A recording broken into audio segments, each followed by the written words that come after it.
Hi friends, எல்லாருக்கும் good morning. எல்லோரும் நேற்று பொங்கல் எப்படி கொண்டாடினீங்க? நேற்று பொங்கல் கொண்டாடி முடிச்சுட்டு நாங்கள் இப்போ வயலுக்கு வந்திருக்கோங்க. தெரியுதுங்களா? வயலை பார்க்கலான்னு வந்திருக்கோம். அவங்க வயலில் தண்ணி தேவையில்லை இனிமே.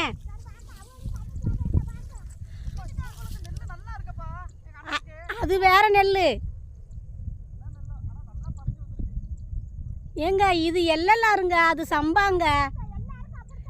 எல்லலாறு உள்ளவங்க எல்லாருக்குமே இப்படி தான் இருக்கும்.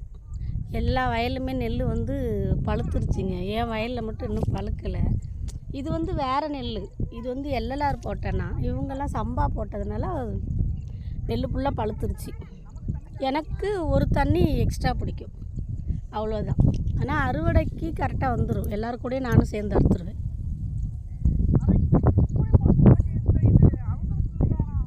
தண்ணி இல்லையா உங்க அண்ணன் வயல்ல? அப்ப இந்த இருக்கிற தண்ணியை பார்த்த அதுக்குள்ள பழுத்துருச்சுன்னா இதுக்கப்புறம் அடிக்க வேண்டாம். அந்த நடுவில் இருக்கு பாருங்க, அதெல்லாம் தான் நான் அரிச்சேன். அதுக்குள்ள உங்க அம்மா வந்துட்டாங்க, கூப்பிட்டுட்டாங்க. அப்புறம் நான் அங்கே போயிட்டேன். நான் மட்டும் இவ்வளோத்தையும் அரிக்க முடியும்? இது ஃபுல்லாக போக்கு.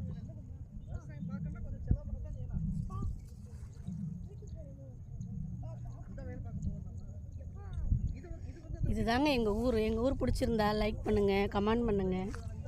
எப்படி இருக்குது பாருங்கள் எங்கள் ஊர். யாருக்கெல்லாம் விவசாயம் பிடிக்கும்?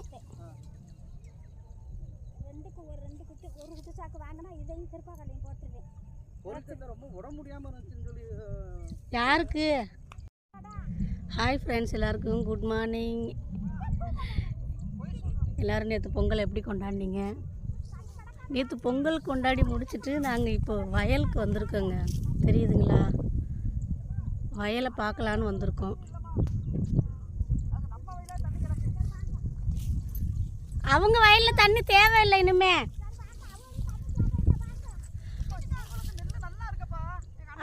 அது வேற நெல் ஏங்க, இது எல்லலாருங்க, அது சம்பாங்க. எல்லலாறு உள்ளவங்க எல்லாருக்குமே இப்படி தான் இருக்கும். எல்லா வயலுமே நெல் வந்து பழுத்துருச்சுங்க. என் வயலில் மட்டும் இன்னும் பழுக்கலை. இது வந்து வேறு நெல். இது வந்து எல்லலாறு போட்டேன்னா, இவங்கெல்லாம் சம்பா போட்டதுனால நெல் ஃபுல்லாக பழுத்துருச்சு. எனக்கு ஒரு தண்ணி எக்ஸ்ட்ரா பிடிக்கும், அவ்வளோதான். ஆனால் அறுவடை